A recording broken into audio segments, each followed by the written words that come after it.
Hello, my love. I am on my way to grab us some coffee. So yeah, then I was just thinking to myself, like, I can't believe that we're doing this. Like, I can't believe that we're living on Carla. I was actually telling that exactly what I was gonna say. You know, I totally agree, but let me get and I literally said we're that burger same person that I left home 2 minutes ago. Are you ready for us to keep talking? Oh, you better be ready for us to keep talking. Keep fucking talking. Keep talking.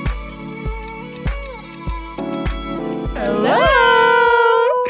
Music to your ears. Oh hey? my god, we're back. We're back in a new location. Wow. And in a comfy one today because we're in bed. We are in bed. We are in bed. Should we tell them that we actually are recording this afterwards? Yeah. Because this episode stems from a very deep conversation because I had a little... not mentee B, I was just spiraling. Yeah. And Carla went into my room and gave me a long pep talk. And I realized... let's talk about it. Let's record Let's keep this talking. shit. Yes, literally, yeah. Because you were saying something and then we were like, wait, wow, this is very good. Yeah, we're so clever. The world should know. Let's monetize this even though we get zero money from it. Let's actually make some bread from literally telling people our deepest concerns about our personality traits. So this is a good teaser, actually. You will learn so much about us. And I think this episode is really... good to just like understand how minds work and how we work, and maybe you can follow us and be like, "Whew, same," or you were thinking maybe like, you can relate to one of us, both, or neither. Yeah, maybe you can relate to the men, and if that is the case in this episode, you better leave. No, absolutely. But this is really a good one, and we're so glad to be back. Yes. The summer break, because it wasn't a break for you guys, but it was for us. We pre-recorded multiple episodes, so this is the first one back in a long time. Yep, it really is. It feels good. It feels good. And we came up with a new concept, but more you will hear at the end of this episode, actually. A little teaser. You'll have to listen to the whole thing in order to know more about everything. Which you better do. But this is a perfect one to just like listen to it for a bit and then just like imagine your morning walk, or if that's you're going a hot girl walk. Yeah, this is a hot girl walk for sure. If you're going to work and things like that, just like tune in, tune out, and enjoy angel voices for a bit. For real. And think about it. Think about what you can do better in your life as well, because in the end you will see the energy level went up because we were getting a bit angry with certain people. But you will hear all about that. Yes, you will. So please enjoy the episode. Enjoy it. Carla and Leonie are back, and we will keep fucking talking. Keep fucking talking. Forever and always.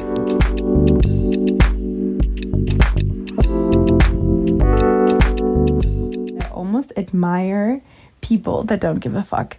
Yeah. Because now this spiral that I went into for, of course, it is not nothing, because it obviously meant something to me in the sense of it did something to my emotions. But I feel like, imagine just, and I actually have that book, The Art of Not Giving a Fuck. Yeah. And it's in our new living room, actually. Maybe every night before bed we should read it. Oh yeah, one page. Yeah, exactly. But I think that's a beautiful thing to have, like a wish. Yeah. I don't want to not give a fuck. But about specific things, imagine how freeing it could be if you could tell yourself, like, okay, like go through this like almost protocol. Okay, is this worth it to think about it? Rational speaking, does it make you less of a good human being? Yeah. And if the answers are no, then just not give a fuck. I wish I could do that. Yeah. But same for me. But I think that with me, everything ends with myself.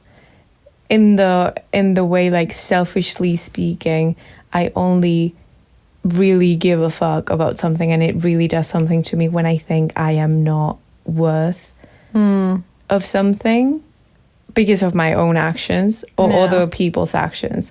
Like, of course I care about how other people perceive me, but it always comes back to me punishing myself because this person may be thinking XYZ about me, because then it reflects on how I feel about myself. So it's just like basically like a mirror where the other person is in actuality just me telling myself that I'm shit. You know, does that even make sense? I think that's how it is for everyone. People. Yeah. Yeah. Because if somebody thinks I'm shit, I don't care about that. Yeah. But I care about me thinking, wait, why did I give them the impression of, like, do they think I'm shit? Because how do they look at me and think, this person is shit? Because that must mean that I'm shit. Yeah. At least in the eyes of this person. Yeah. But then it's like, I don't like everybody. I don't like everything. I'm sure that I could go to Blank Street and not like see, you probably don't like the new banana bread matcha. For sure. It's really good. But that's not Blank Street's problem. That's your problem. Exactly. So I don't think Blank Street is crying right now because I'm like, wow, that probably tastes like shit.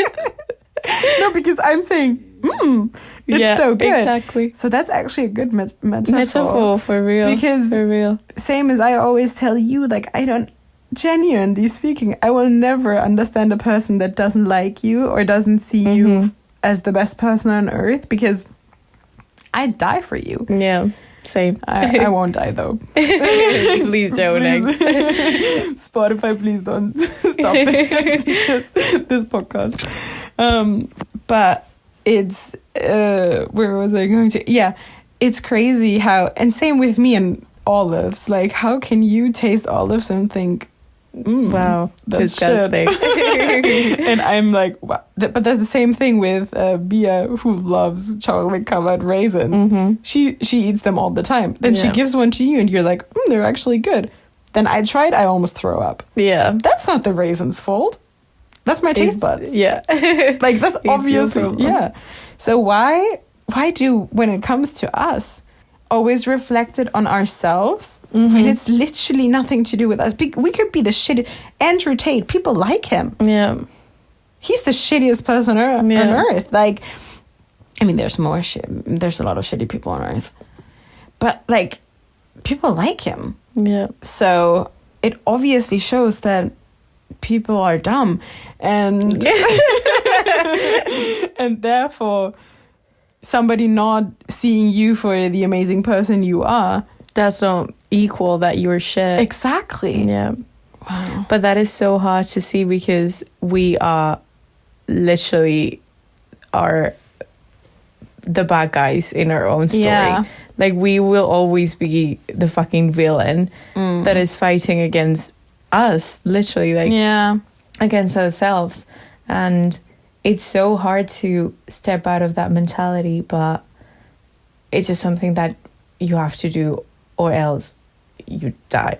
Literally, like, you die. Or maybe you become immortal, and then you become a superhero. Yeah, but then superheroes are always fucked, like, That's the mental true. health.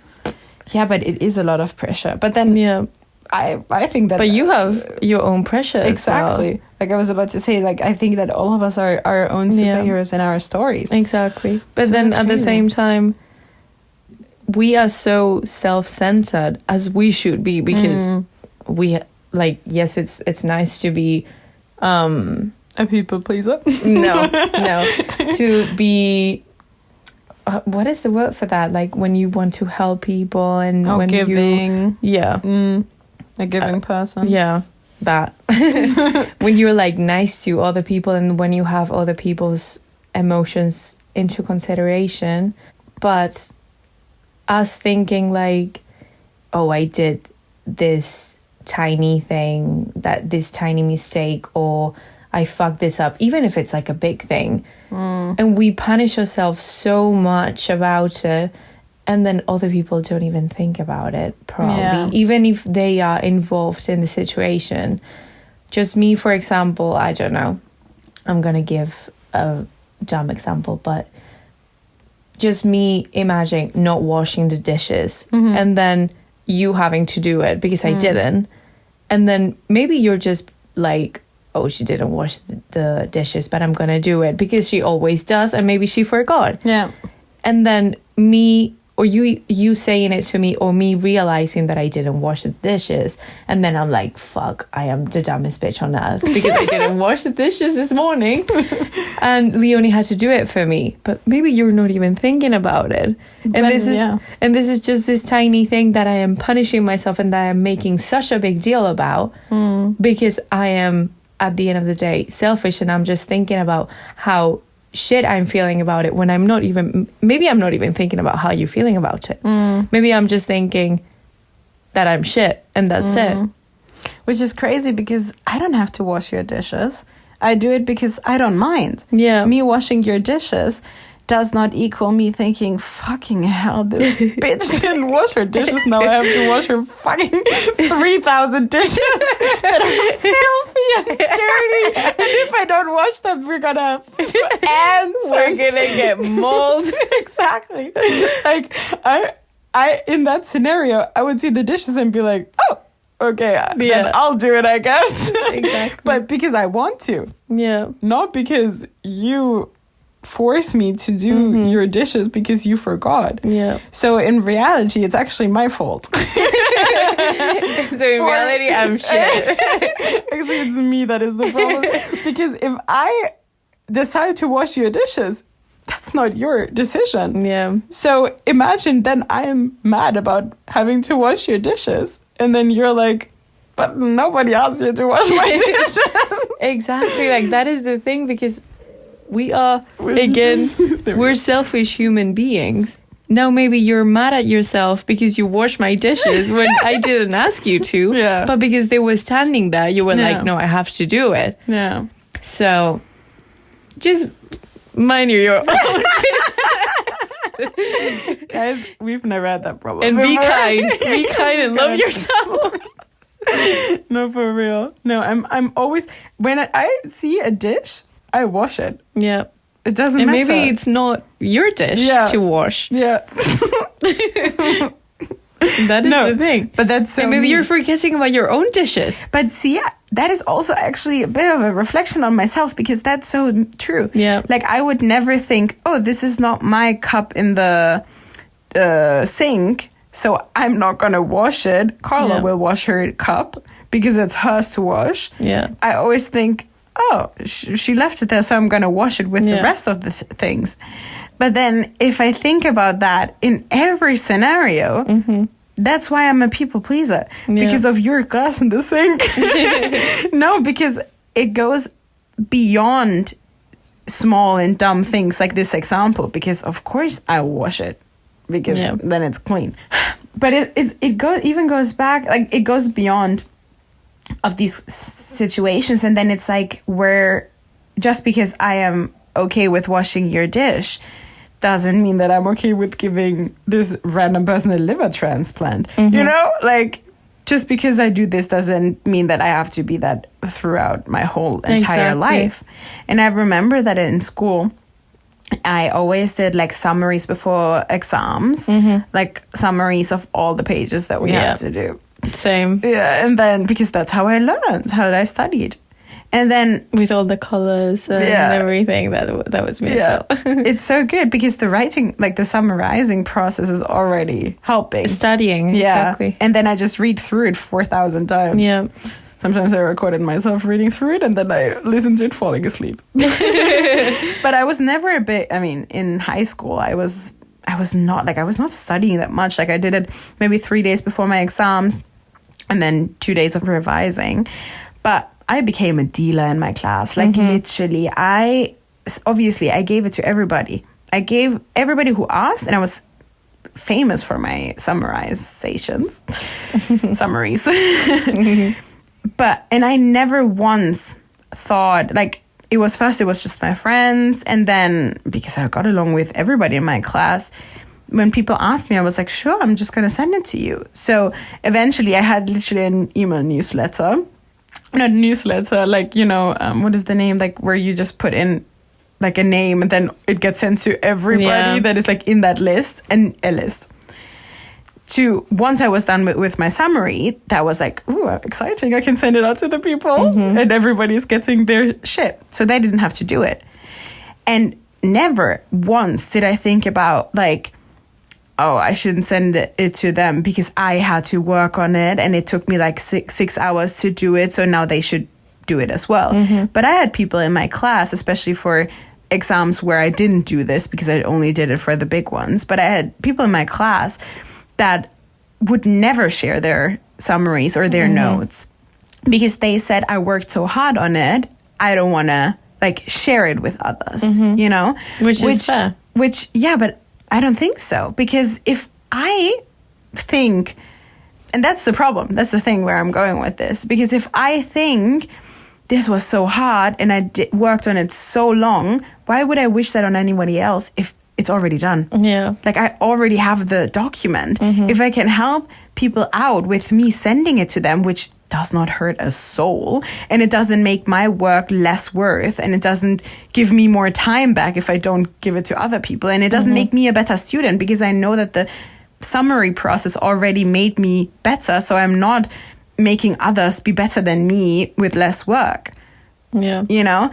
But then in reality, the problem with this is not me being a giving person and not caring about this. The problem is that then people get used to it and could use you. Yeah. And I think that's the danger, going back to the dish situation. Yeah. Because imagine you realize every time you leave something in the sink, I wash it because I don't mind. Then I will never do it. Exactly. Then you will just start leaving things in the sink because you know, oh, she's going to do it eventually. Yeah, exactly. And it doesn't even have to be a conscious thing that the other person is thinking willingly, oh, I'm not going to do this because she's going to do it for me. But it's just something that you get used to and you just, get into the dynamic and you think that is how things work. So in reality, there's no one to blame, but it's just like how we act based on our personalities and how we interact with each other, with other people. And that for me, it was the other way around. And it didn't make me any good because I was also the person that made great notes and that everyone would ask for. And I used to like give them to my friends. And that's how other people started asking me about them. And I would say no. And but that's good. And I would be the bitch that was like, oh, she doesn't want to share her notes with me. But why would you? But the thing is, like, it's not because I want you to fail. It's because this is my work and it took me time to do it.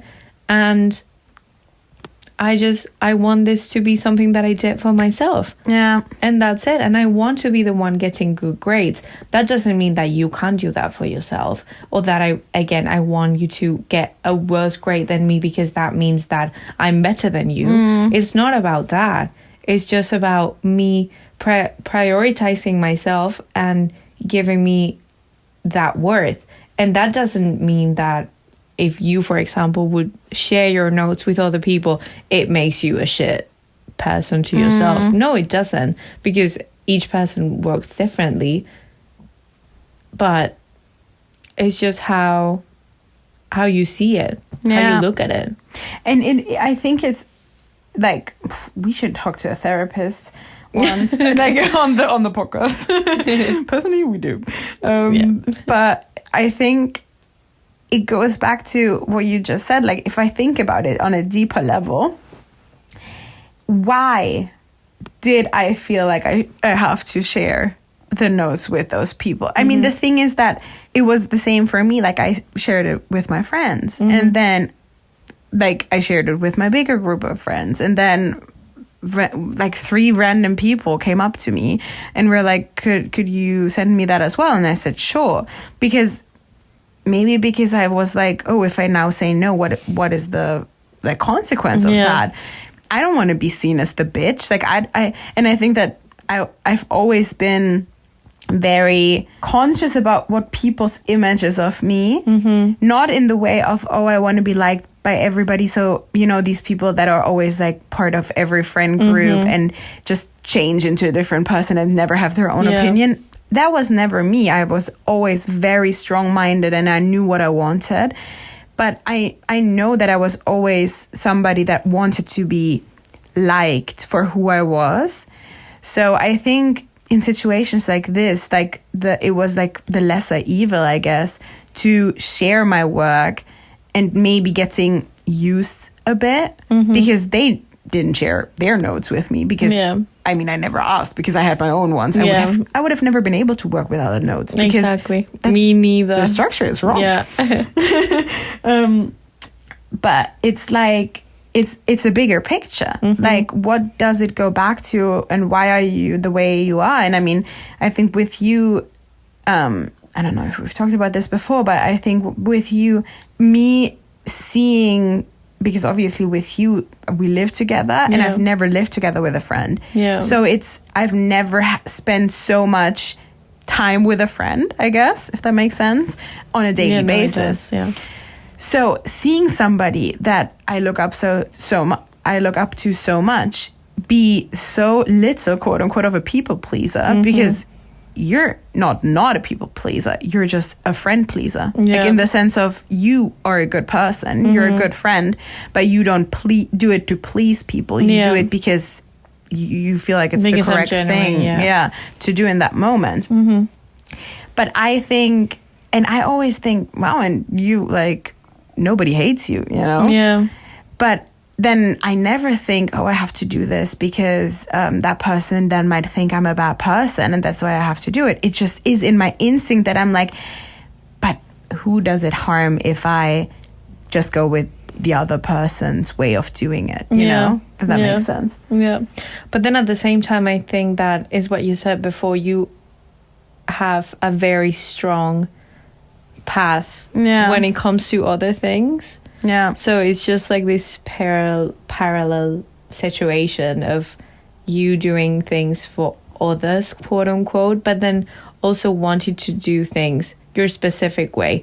I feel like you are a people pleaser, but I think that you don't, again, change your personality or you change your way of doing things for other people. So I feel like, of course, the relationship with the people pleaser could be less toxic and more healthy, but I think that it doesn't go to the extreme where you literally lose yourself, which is very good because there's other people that just can't do anything for yourself, for themselves.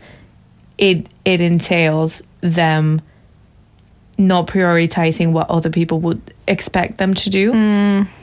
So that is very good because in my situation where sometimes I could be a bit selfish, not in a negative way, but maybe sometimes for other people it comes as a negative thing. It also has its like downsides because sometimes when I do things for myself without, it's not that I don't have other people's emotions into consideration because it's what you said, like I am a good person. But for example, if we go back to the dish situation, if it's the other way around and for example I don't wash your dish because I'm like, no, this is hers, so she has to do it, maybe that hurts you. And that was not my intention. It was just like, it's just that dish that has to be washed, but because I didn't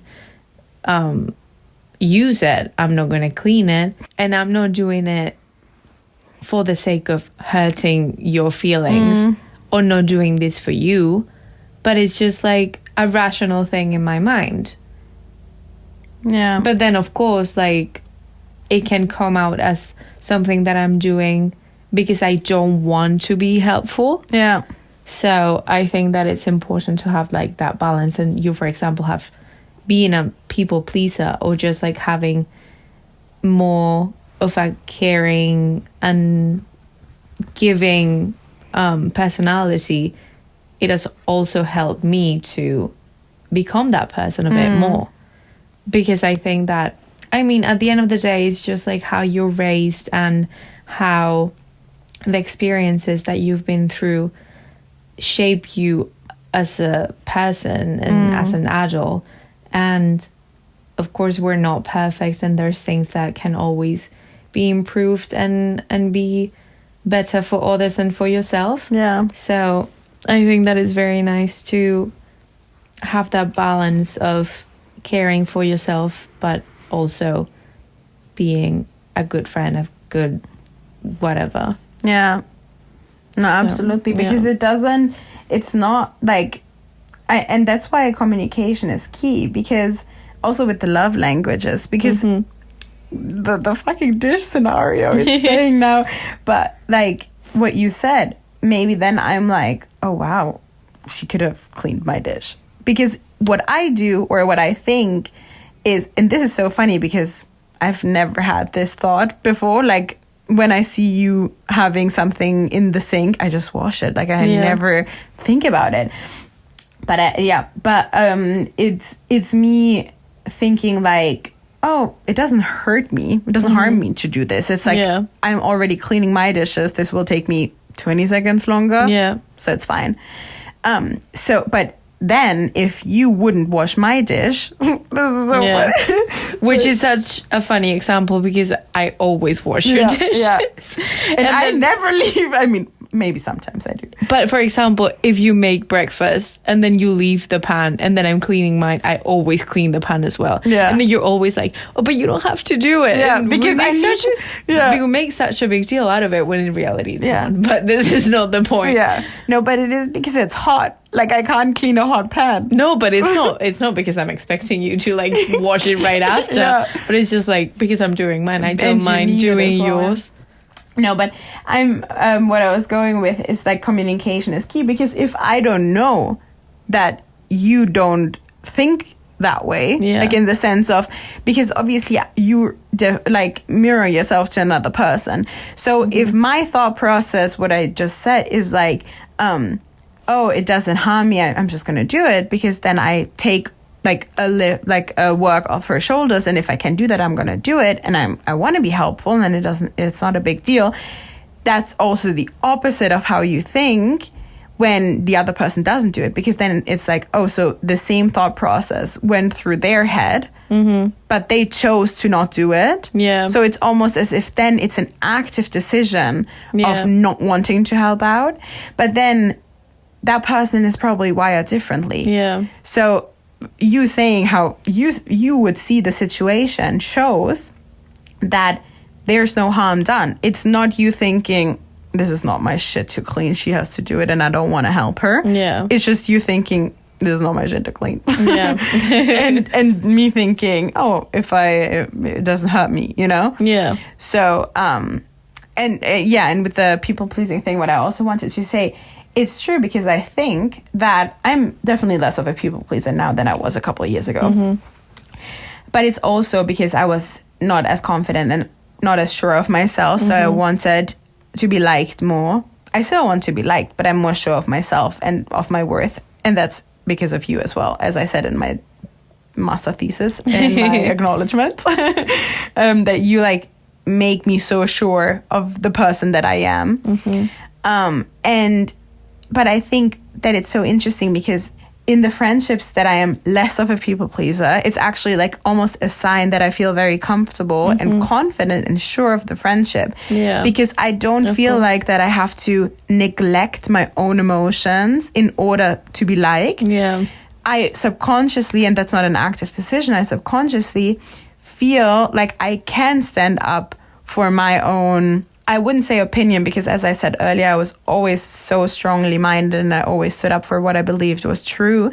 But it is a fact that a couple of years ago, it was always more if it was a situation that wasn't, had nothing to do with me, like social stuff or like political stuff, where I was like, I know my opinion and I know what's right and what's wrong. So I stand up for that. But when it comes to standing up for myself, and maybe I still don't do that enough, standing up for myself.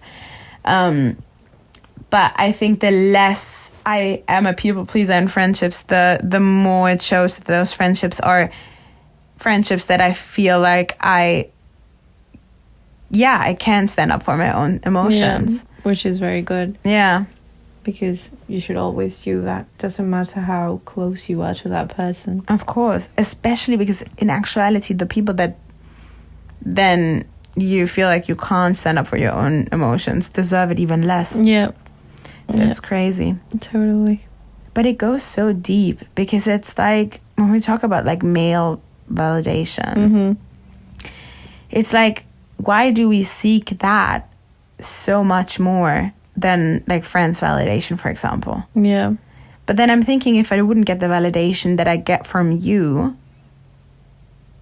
I would also be not okay. Oh no, I would definitely not be okay. Yeah. Yeah. And I mean the men validation thing is, we can go to that again. But yeah, to like finalize with the two sides Of the dishwashing dilemma. I think that for me, I feel like now I'm trying to like explain myself with the dish situation. No. But I think that when you are raised in, or maybe like in my specific situation, because I was raised in a very strict environment and I was always very strict with myself. So I think that I am wired in a way that I think that everyone can do things for themselves. So it's like as if I'm doing a person a favor when I am not doing this specific thing for them. Where going back to washing the dish. Yeah. So I think that how my brain works is like, no, but I can't do this for her because she has to do it for herself, because that is going to make her feel good. Which it does, because I don't want you to wash my dishes because that's my job. Exactly. But it obviously goes back to me learning that since I was like a newborn, that is how life works and that is how you succeed and how you get to places, but just like being strict and being determined. So it's as if I want everyone to behave that way because that is how the world has to be like. When in reality, of course, you can. And then that also goes back to asking for help and allowing other people to do things for you and to not having to carry all that weight on your shoulders, because there's people that can actually be as beneficial for yourself as you can be. And there's sometimes that you just cannot do everything on your own, and there's other people that do things right. It's not only yourself, which is something that both of us have to learn. I mean, it's a learning curve, and the more people you meet and the more you put yourself in different environments, it's just going to make you see life in different perspectives, and it's very good. So like, yeah, meeting you, for example, gave me that new perspective that I never had before, also because we lived together. So I never did something, thank you. I never experienced those things with someone that was not my family. Yeah, but I think it's so interesting because the way you just explained your reasoning of why you behave that way is something you get so frustrated with me, that I'm so stubborn when it comes to you doing something for me. Yeah. So it's like, for example, asking for help, or you saying you think that you're doing me a favor basically by not washing my dish, but then you get frustrated with me not accepting your help when carrying the groceries. It's like so contradictory. Yeah. So it's so interesting because I would say that I always had the position of being like a giver and doing something for others, because I was thinking like, I can do it, and then why does the other person have to do it? Like in the sense of, if I can lift weight off of other people's shoulders, that's gonna then help them. So it's actually like almost the opposite. But then when it comes to myself, Yeah. I'm super strict. Yeah. Like, I'm not accepting any help. Yeah. And then you get frustrated with me for not accepting help. Yeah. So it's like, it's such an interesting, because there's no straight line in the situation. Yeah. But I think that when it comes to like that, you not wanting my help, for example, and me getting frustrated about that, sometimes it's also things that involve the two of us. So for example, if it's groceries, it's something that we're getting for the two of us. So in reality, something that is also affecting me. So that comes with my perfectionist side wanting to do this for myself as well. But I think that's exactly the same reason for me. Yeah. That I think like, and we talked about this before, that I always think that if I do it myself, I will do it better. But because of like the way you are, that taught me so much that you can do it the exact same way, because I believe in you and I know that you're doing good things. So I don't have that with you, but it's still in me that I just think I can just do it myself. Yeah. Like, why? And again, why would I tell you, here, you take the bread when I can just put it in my grocery bag? Or why would you carry my fucking can of alcohol? Because I can do it myself. Even though your bag is bigger, it was my decision of bringing it, so I have to do it. So actually, I'm so straight with myself, because if I'm like, if I choose something, I choose to do something, if I get something, why would I give it to somebody else? Like, why would somebody else have to carry my weight? Because sometimes you just have to. Yeah. It's so complex. Yeah. But then I think like, because I think we're very, very reflective people. But do other people not think about this? Like, do they just live life? Probably. And then again, not give a fuck? Yeah. Probably.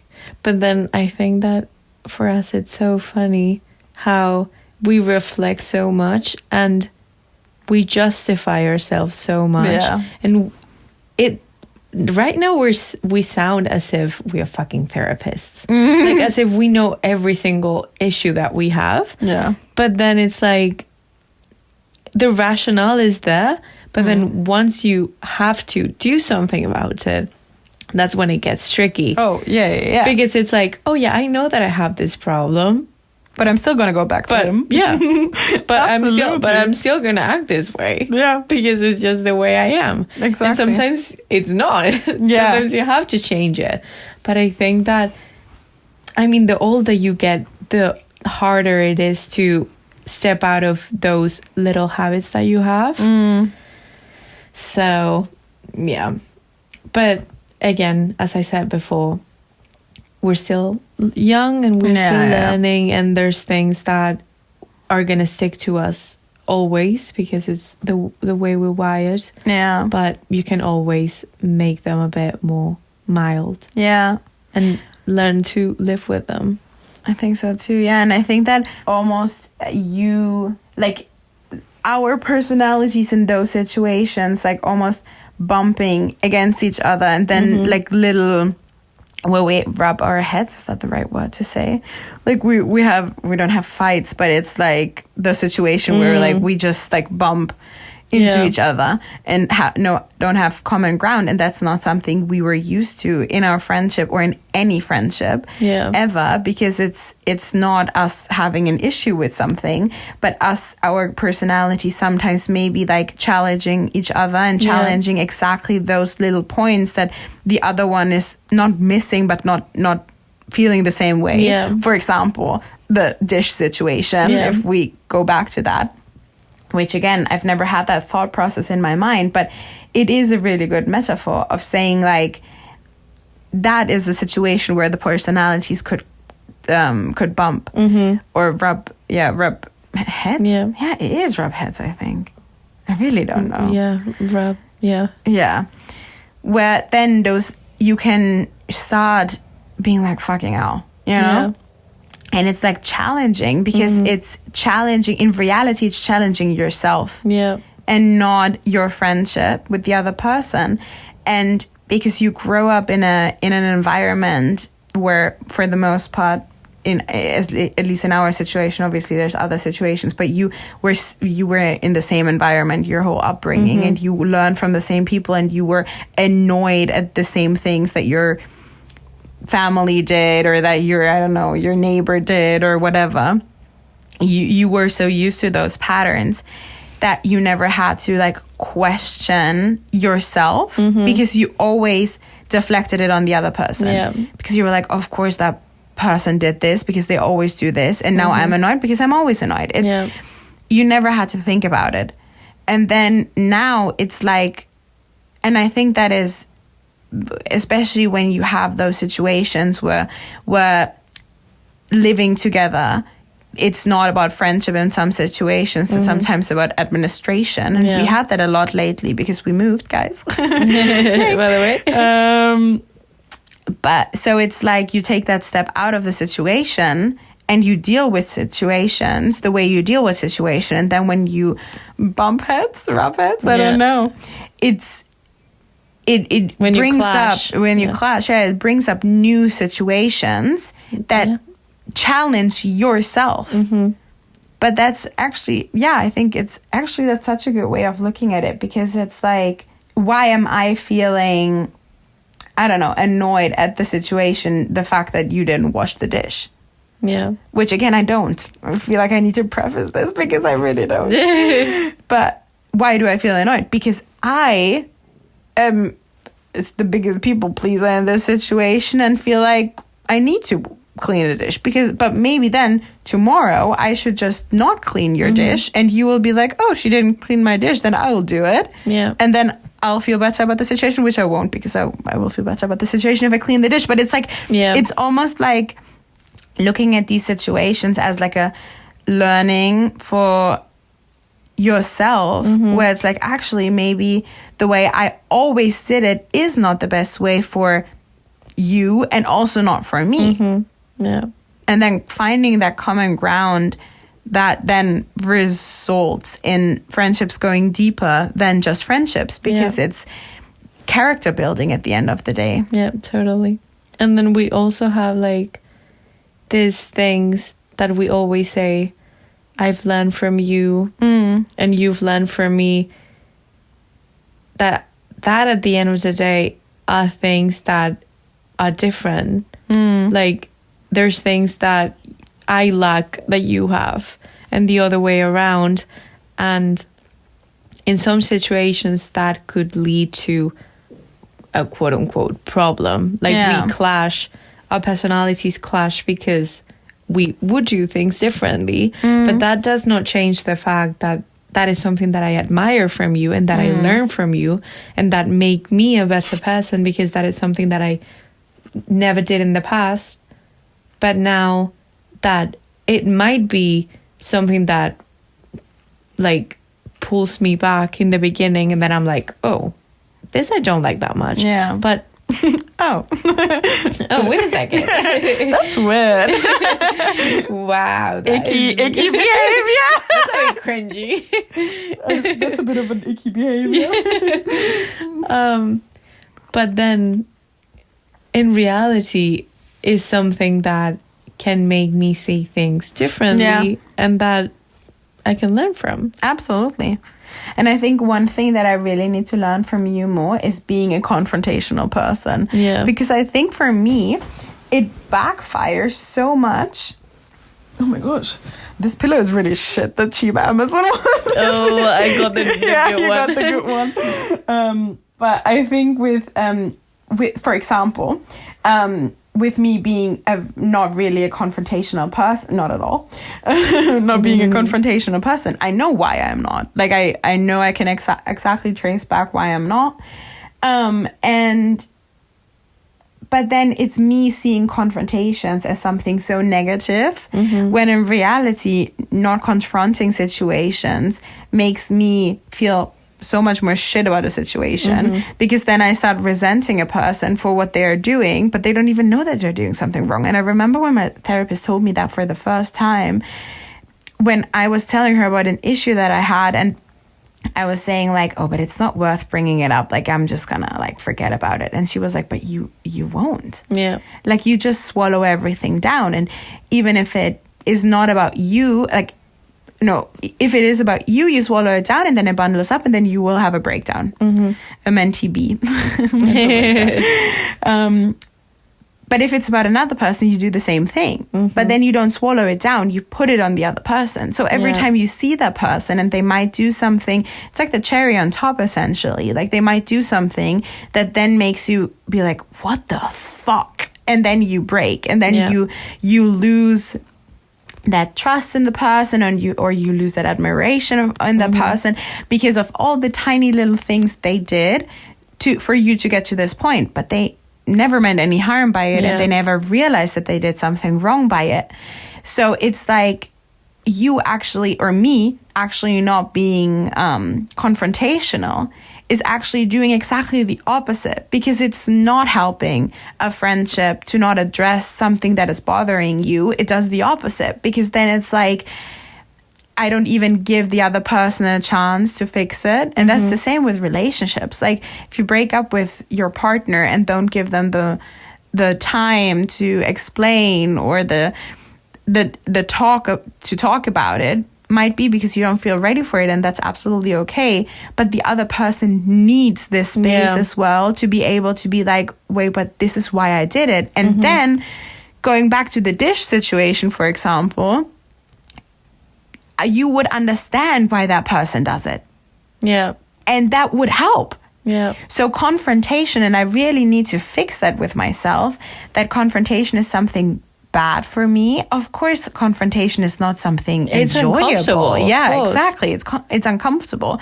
But that literally goes throughout your whole life, from friendships to relationships to work relationships to random encounters on the street, where you're just like, hello, this is not okay, but the way I'm wired doesn't allow me to feel like I need to put the energy in it now to fix this or address the situation. And then you let people get away with shit. Yeah. And that's not okay. And same as on the other side, if you are a confrontational person, it can get to the point where you don't even see your own flaws and you're just projecting everything on another person and you're just trying to blame the others in every single situation, because you're not able to fucking look at yourself in the mirror and be like, bitch, you're doing this wrong. Yeah. And you can't physically, or you can't possibly just fucking blame it on other people, because you're not able to see it in yourself, because then you're gonna feel like you're shit. And that's also scary to realize that there's things that you do wrong.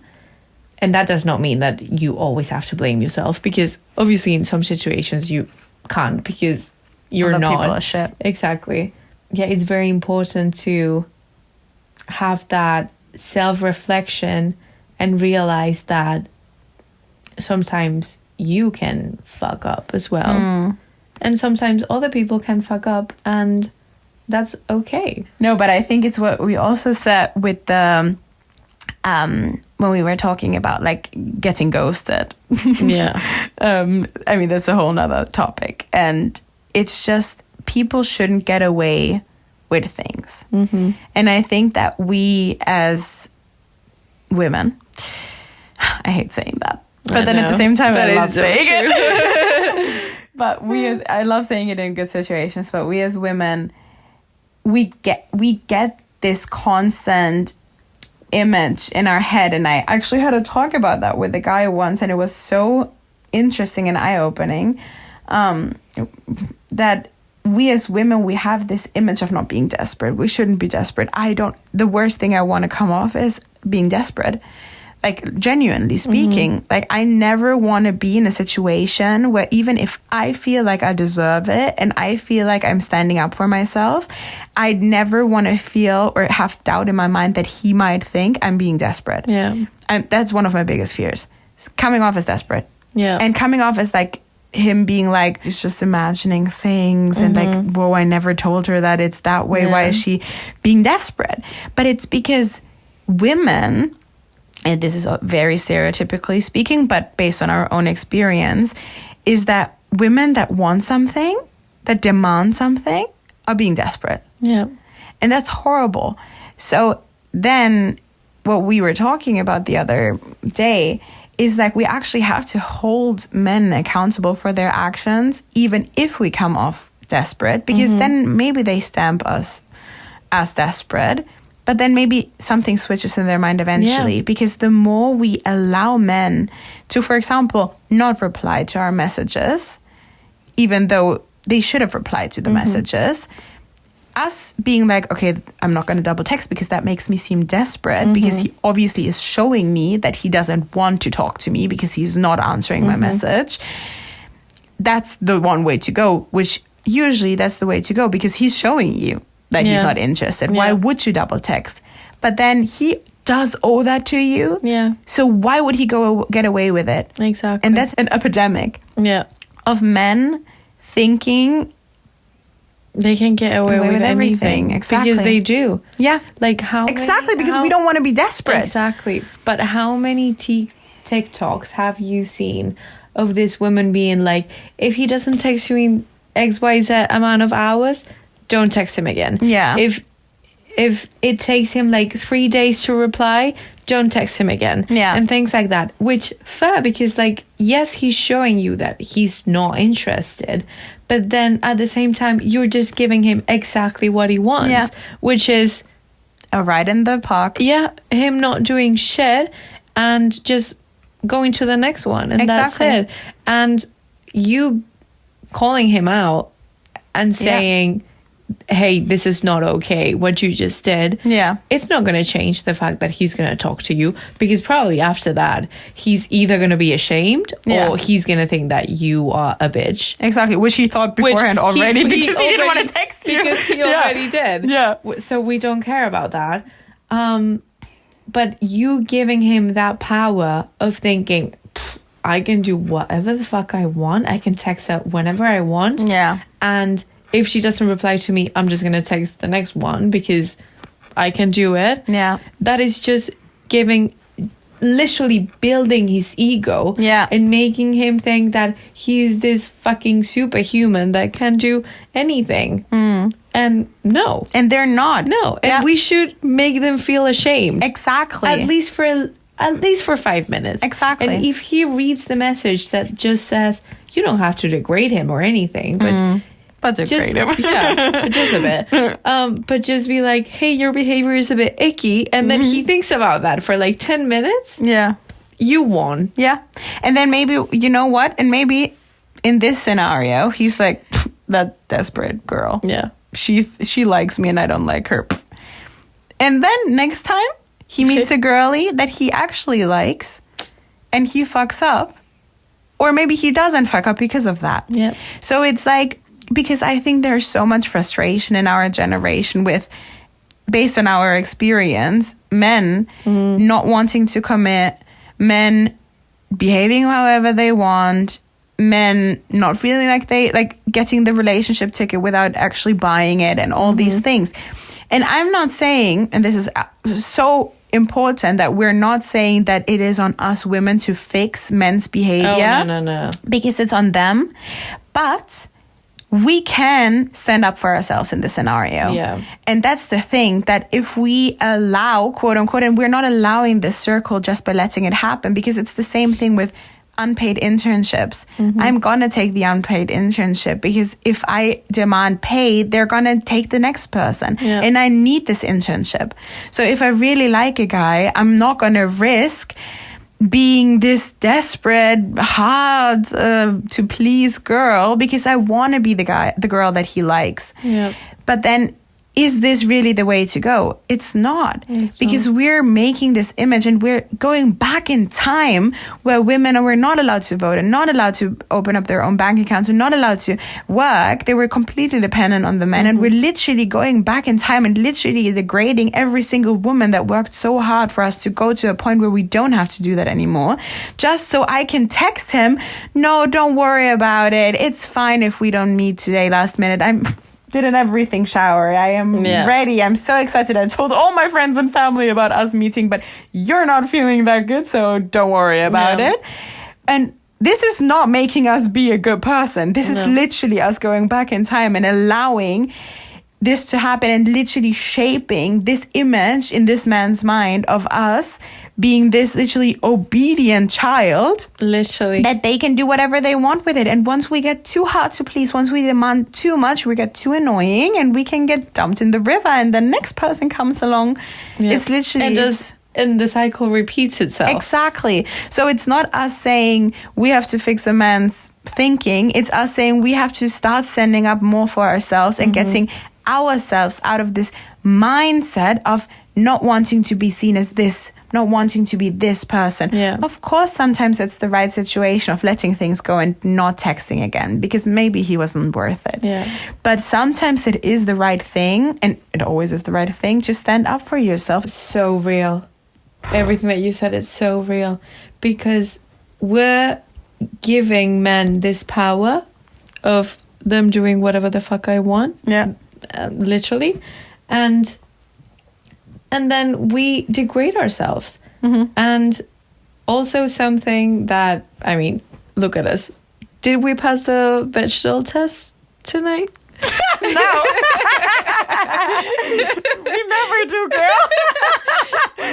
So that is the thing. Like, we cannot give men this power of being the center of attention in our situation and not situations, in our conversations and our life. Like, fuck that. Literally. But I think it goes so, like, we literally have to change so much thinking in our head. Yeah. Because it's even the fact of, let's say, booty calls. Yeah. If he texts you at 10 p.m. being like, do you want to come over? And you're like, no. And you don't go. You feel better about yourself because you're like, wow, this was such a success. Yeah. I didn't say yes. And you feel proud of yourself. You're like, this was an accomplishment. Like, I did not fall for it. That's how you feel. Yeah. But then why do you feel like that? Like, why do I feel proud of that? You know? Because then if he does ask me to come over, and I am like, actually, you know what? I would love to just relax, get treated, whatever that booty call entails. I'd love that right now. Yeah.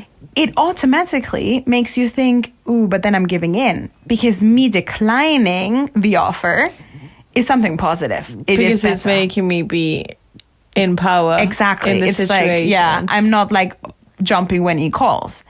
So accepting the booty call basically would mean the opposite, which in reality would mean that I'm submissive to him. Exactly. He calls, I jump. Yeah. And to a certain extent, of course, because he called and you said, yeah, but you did not, for most cases, and if that is not the case, then you should check yourself. But you should never agree to it, or I'm saying you will never agree to it if you wouldn't want to. Yeah. So if you, as a human being, as an adult woman who can make her own conscious decision, if you say, actually, yes, I want this right now. You're not making the decision because he wants to. You're making the decision not to please him. You're making the decision to please you. So it goes to so much like thinking that we need to change of ourselves, because me thinking, wow, I can be proud of myself for declining and seeming like hard to get. Why am I playing hard to get? Yeah. But then I'm going to give it a little twist. But I think that not every time, but when you are in that situation, when you think that you need to be the strong person and that you have to play hard to get, and that he has to literally desire you, and that you have to be this prize. Again, first of all, you're objectifying yourself. Yeah, but you are the prize. You are the prize, you are the prize, but like, you know what I mean. Exactly, that's what I'm saying. It goes deep in your thinking. Yeah, exactly. Like, you're not an animal that he has to chase. No. You're a fucking woman. You're a fucking queen. Yeah. It should be non-negotiable. Exactly. So that is the thing that I'm trying to say. Like, it should be a non-negotiable that he wants you there. So it shouldn't be hard for you to be like, yes, I want to go. Yeah. Like, why are we debating all this? Is it because you don't think that you're worth it? Is it because he's not showing you that you're worth it? Or Yeah. Period. is it because the situation is not worth it? Yeah. Like, there's always something that is lacking if you find yourself in that situation. So, men, check yourself. No, absolutely. But then I 1000% agree with you. But I'm thinking, like, sometimes situations are not that deep. But I'm sometimes situations, I mean, I'm hoping that every situation that you agree on or that you encounter will be a situation that gives you something good out of the situation. That you don't even have to think like, oh, I'm not worth it to him, because I think that's the bare minimum. Yeah. And if somebody is taking the time out of their day to to see you or text you, even if it's not the amount of times you want this to be, I'm guessing they see some worth. Yeah. Maybe not the worth you want, but maybe that's also not on you to be like, this is what I demand, because you're agreeing on a situation that is not going to be this deep thing, you know? But still, even if you are fully conscious of, for example, a situationship happening, or let's say friends with benefits, if you fully agree on that, you will, or I'm guessing that based on how I'm wired and how I feel like us women are seen in society, even if I have a written agreement with somebody that this is super like surface level and doesn't mean anything, if he gives me the feeling of me not getting what I need from that coin, from that side of his coin, I'll feel like, wait, but if I now demand this, am I getting desperate? Yeah. Because then I'm gonna think, fuck, is this me stepping too much? Am I demanding too much? Is he gonna be like, hello, we agreed on this to be this way? Yeah. So now you asking for more makes me think you actually like me more than I do, and this is not what we agreed on. I feel like it's always like, I don't know if this just made sense, but I think that it's not even about the situation being worth it, because a lot of times it's not. A lot of times you just want to have fun. Yeah. And enjoy yourself. Yeah. But it still is rooted in you, or Of at course. least in me, that I feel like I can't overstep a certain boundary depending on the situation. That boundary might be higher or lower. Yeah. Because then I will seem desperate. Yeah. And I don't want to seem desperate. Yeah. But then I also don't want to seem like a little obedient child that is this most submissive thing ever and you can Because do whatever you want with. It's very hard to balance. Yeah. But Wow. again, if it makes you feel good, you should go for it. Exactly. But That's the underlying. only for yourself. Yeah. And again, as women, we really have to step out of that, because it's a mental state. Yeah, exactly. It's a mental state, literally. And you can't subconsciously put yourself down, because if you as a woman are putting yourself down, imagine what men are gonna do. Exactly. So, as well as other people, like, you cannot drag other women down for acting a specific way, because you're not being a girl's girl. Yeah. Like, you really have to encourage that woman to do whatever the fuck she wants in order for society to fucking do better. Exactly. So just act for yourself and for other women, and then that would eventually, hopefully, project on how men behave. Exactly, on society. Exactly, and then everything will be better. That's so true, because with the example that I gave with the booty call, if that is my thinking, if my thinking is basically, if I agree to a booty call, I lost. Yeah. Then if you agree to a booty call, you lost. Exactly. So it's like, but and then it goes back to, I would never think about that way. So why do I think it about myself? But then with that thought in mind, that's how these situations are like, oh, he's a fuckboy, haha, that's so cool. But she sleeps with multiple guys, that's such a hoe. Yeah. This is maybe also what we do when we don't stand up for ourselves, is that we let this cycle continue. We victimize ourselves, and that is literally making us put a wall against us. Like, it's not benefiting. No, not at all. It's, I have the perfect word, but it's in Spanish.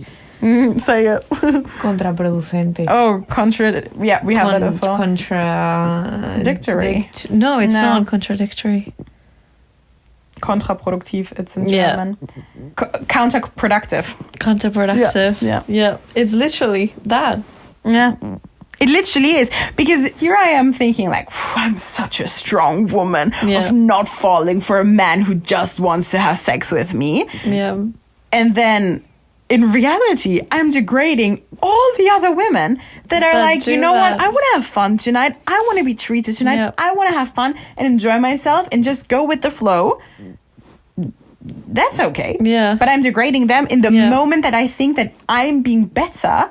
Exactly. Because I don't. Exactly. And then that is just not benefiting yourself, because you're building this image that you have to act a certain way towards men in order for you to feel worth. Yeah. Which is at the end of the day making you base your worth on a man, which is not fucking worth it. Like, literally. It's literally disgusting. And it's so funny to me because the way we are with each other, we're so encouraging. I don't need another man to give me what I get from you.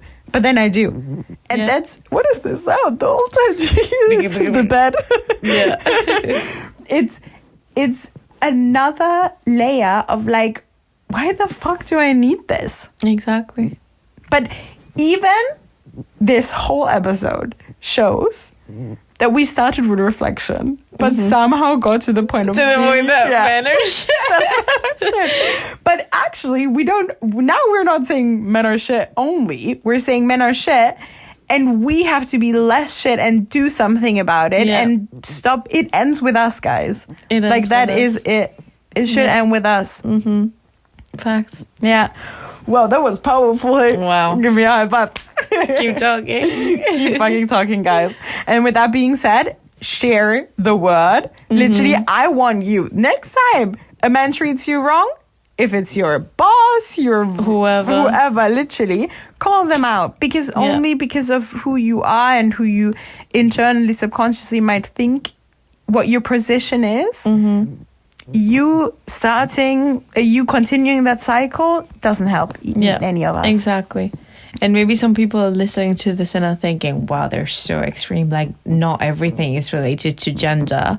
But in a way it is. And we're always just speaking from our own experiences. So if I'm saying I'm going to call out the next guy that treats me wrong, doesn't mean that person Z has to do that as well. Yeah. But I'm encouraging them to do it, because it's the same thing when we talk about like people that don't think about moving abroad. Their dreams are different than ours. That doesn't make our dreams bigger or their dreams smaller, but it does make the dreams different and more limited. Because if you stay in your comfort zone for the rest of your life, I don't think that you allow yourself to dream as big as somebody that does not. Your mind. Exactly. Literally. That does not, is binded to their own comfort zone. And that's a fact. That's not hate against you. So if you feel like it's appropriate for the situation, by all means do it. But I think it is really on all of us to change our subconsciousness in order to change the world, because we do get lost in patterns and that's not good. Yeah, absolutely. So we're not extreme. We're just talking about our own opinions and own experiences. And I'm holding people accountable for their actions, because I do want to date a guy that sees my worth and sees me for who I am and allows himself to see me for who I am. And that's not because of the previous women he dated that they were shit. it's because that men are shit. And that we have to be together in order to fight this epidemic that is men at the moment. For real. Like literally. For real. Yeah. For real. So we're going to meet at church next Sunday, guys. We're going to do a fan meetup and we're going to do a cult. Yeah. But no, absolutely. And it goes back to what we were talking about in the beginning, just like opening up your mind and trying to see how other people behave and understanding their dynamics and their behaviors is just going to make you feel better about any situation that you fall into and also help yourself. So I'm not saying that you should try to understand why this fucking man is not replying to you because probably it's because he's shit. But if you look at it with perspective and you try to make something about it for your own sake, it's just going to benefit you. And maybe you can change something within him that makes him act differently the next time. Or maybe he changed his behavior towards you. And it's just good for everyone. Who knows? Anyways, like a puppy. Just treat him like a little puppy that he's learning how to walk in the street and not pee in my bed. Exactly. And just love yourself. Just love yourself. Wow, and this was a long one. Keep fucking talking.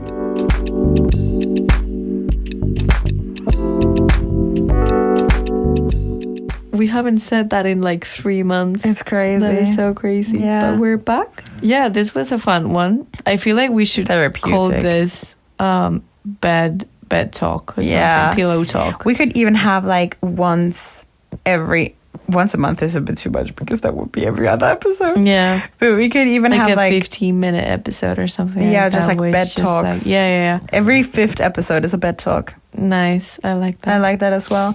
See what we come up with when we're in bed and not talking shit about men. Yeah. Very mindful.